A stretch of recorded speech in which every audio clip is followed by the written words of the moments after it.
প্রত্যেক দিন মানুষ জন্মগ্রহণ করে, প্রত্যেক দিন মৃত্যুবরণ করে। প্রতি বছর প্রাইমারি স্কুলে ক্লাস 1-এ ছাত্ররা ভর্তি হয়, আবার প্রতি বছর ক্লাস 5-এ সে বিদায় গ্রহণ করে। এরকম আসতেছে যাচ্ছে, এই দুনিয়ায় আসতেছে আর চলে যাচ্ছে। তা দুনিয়ায় তো আসে, শিশু হিসাবে সবাই আসে, কিন্তু বৃদ্ধ পর্যন্ত সবাই পুষতে পারে না। কত উসিলা নিয়ে যে কোনো বয়সে মানুষের এই দুনিয়া থেকে চলে যেতে হয়। পরীক্ষা শুধুমাত্র, কেউ অল্প কয়েকদিন পরীক্ষা, কেউ 20 বছরের পরীক্ষা, কেউ 30 বছর, কেউ 50 বছর, কেউ 60 বছর, কেউ 70 বছর, 80 বছর, 100 বছর। খুব সংখ্যক মানুষ, কম, শুধু পরীক্ষা দিয়ে চলে যায়। একটা মানুষ এক উসিলায় চলে যায়। কেউ দেখেছি হার্ট অ্যাটাক করে মরে যায় হঠাৎ করে, ভালো মানুষ, সুস্থ মানুষ, অল্প বয়স। কেউ বিয়ে করার আগেই মরে যায়, এই ক্যান্সার হয়েছে, এই ব্রেন টিউমার, এই কিডনি ফেল, ইত্যাদি ইত্যাদি, বিভিন্ন অ্যাক্সিডেন্ট।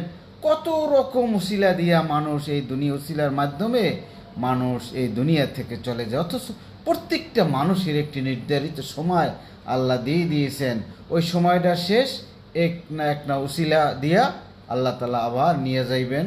তার পরীক্ষার সময় শেষ, বাস নিয়ে যাইবেন। কিন্তু মানুষ ভবিষ্যৎ করে, খালি টাকা পয়সা, মন্ত্রী, এমপি, রাষ্ট্র ক্ষমতা, ইত্যাদি ইত্যাদি, কত কিছু যে মানুষ করে। আসলে মানুষের ভবিষ্যৎ কি? ভবিষ্যৎ হইল কবর, আসল ভবিষ্যৎ হইল আল্লাহর সন্তুষ্টি। মৃত্যুর পরে যদি আপনি জান্নাত পান, আপনার কবরটা জান্নাতের বাগান হয়ে যায়, তাহলে আপনি সফল। আল্লাহ সুবহানাহু ওয়া তাআলা আপনাকে যদি হেদায়েত দান করেন, আমাকে যদি হেদায়েত দান করেন, তাহলে আমি সফল।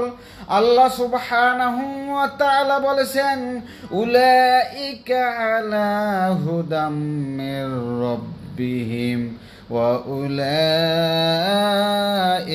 হুমুল মুফলিহুন। আল্লাহ সুবহানাহু ওয়া তাআলা বলে, ওই সমস্ত মানুষগুলো সফল যাদেরকে আল্লাহ হেদায়েত দান করেছেন। অতএব যদি কেউ সফলতা অর্জন করতে চান, সর্বদা দিল থেকে আল্লাহর কাছে চাইতে থাকুন, আল্লাহ আপনি আমাকে, আমাদেরকে, আমার পরিবার পরিজনদেরকে হেদায়েতের মতো নেয়ামত দান করুন।